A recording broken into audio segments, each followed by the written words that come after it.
আসসালামু আলাইকুম। যিনি কল করেছেন নাম বলেন, কোথা থেকে কল করেছেন? দাদা আমার নাম মোহাম্মদ শাহাবুদ্দিন, গাজীপুর থেকে বলছিলাম। হ্যালো।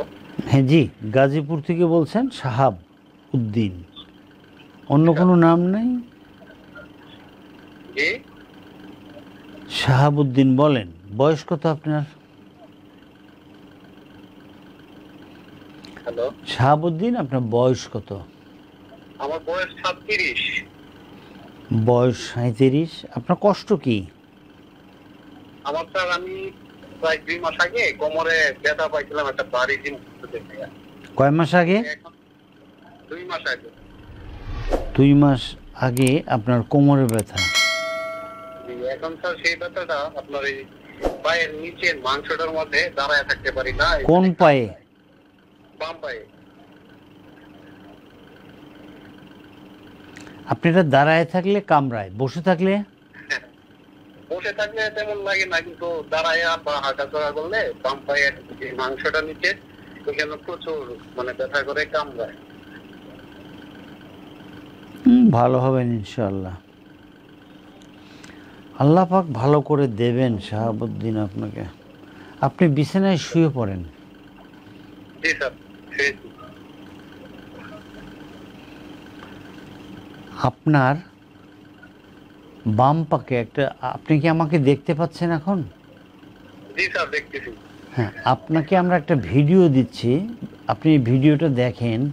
আপনি আপনার বাম পাটাকে হাঁটু সোজা রেখে উঁচু করবেন। দেখেন এটা বিছানা থেকে কতটুক পরিমাণ উঁচু করলে ব্যথা লাগে।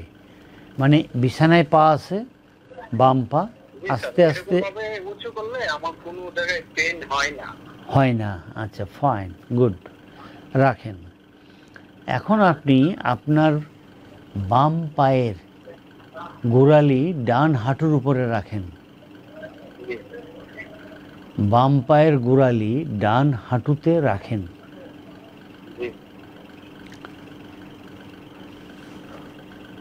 এইভাবে স্যার আমার হালকা কোমরে হালকা ব্যথা হয়। হালিমা, এটার পরে আমরা একটু 5 মিনিট ব্রেকে যাব। ব্রেকে ওইটা পড়ার জন্য না, বাট ব্রেকে যাব, আমি একটু পানি খাবো, একটু অন্য কিছু খাবো। স্যার আমার হালকা কোমরে ব্যথাটা পাওয়া যায়, কিন্তু পায়ের অন্য কোমরেই ব্যথা আপনার অসুখ, কোমরে, কোমর থেকে ওখানে যাচ্ছে। আপনি যে একটা জিনিস উঠাইছেন, উঠাইতে গিয়ে ব্যথা পাইছেন, এটা কোমরে থেকেই ওখানে যাচ্ছে। তাহলে আপনি এখন কিভাবে ব্যথা পান? যদি আপনি আপনার বাম পায়ের গোড়ালি ডান হাঁটুর উপর রেখে ডান হাত দিয়ে বাম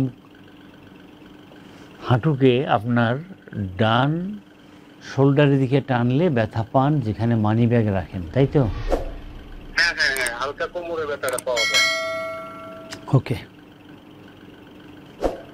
আপনি এই এক্সারসাইজ বারবার করবেন।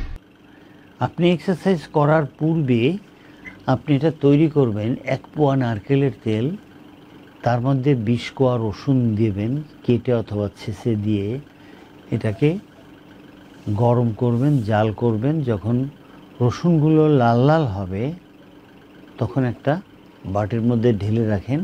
প্রতিদিন সকালে উপর হয়ে শুয়ে এবং রাতে উপর হয়ে শুয়ে থাকার পরে বাসার কাউকে বলেন এটা আপনাকে ডলে দিতে। হালকা হালকা হালকা করে ডলে দেবেন এবং এখানে ঠান্ডার সেক দেবেন। ঠান্ডার সেক দেওয়ার জন্য আপনি একটি টাওয়ালকে ভিজিয়ে এটা নর্মাল ফ্রিজে রেখে দেন, পলিথিনে করে রেখে দেন। তারপর ওখান থেকে নিয়ে এটা কোমরে ব্যবহার করবেন। ওকে শাহাবুদ্দিন, এক্সারসাইজ করবেন, এটা করেন। 2 সপ্তাহ পর আমাকে জানাবেন আপনি কেমন আছেন।